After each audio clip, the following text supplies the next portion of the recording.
中华宝岛有一间肥料厂呢，是利用笋糖食喷来做有机肥，也毋过附近民众煞讲，迄款臭酸味呢，实在互人指宰袂掉。也那环保局去到现场稽查，发现讲，因为这设备受欠点，头尾是开出3张罚单。业者表示讲，会伫咧15天内赶紧来改善。 居民徛伫肥料厂外口表达不满，中华关宝岛镇去年底新起一间有机肥料厂，但是附近居民表示，这几个月来工厂一直传出歹味，闻起来酸个臭，互人指宰袂掉。酸个臭，你知无？中昼时啊、下晡时啊、暗时啊，拢总闻得到。他们要呼吸的权利都无了。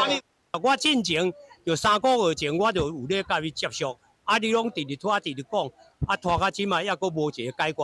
附近民众吵甲挡袂掉，向环保局检举。环保局表示，这间公司是利用笋糖食喷制作有机肥，本地是收豆粕尔，后来开始收喷。因9月底伫方尾进行空气污染的采样，并无超过标准值，但是发现工厂内放物料的方式无符合规定，依照违反废弃物清理法开罚单，业者嘛答应会赶紧改善。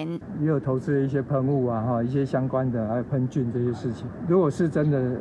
味到这边来，我们一定会负责，而且会把这个事情呢做到最完美。我们会尽力的改进，然后给我们一点时间。9月甲10月，阮后来佫有做分别来做稽查，变做讲伊的堆置储存的方式违反规定，所以变做讲这部分阮会依规定来裁罚。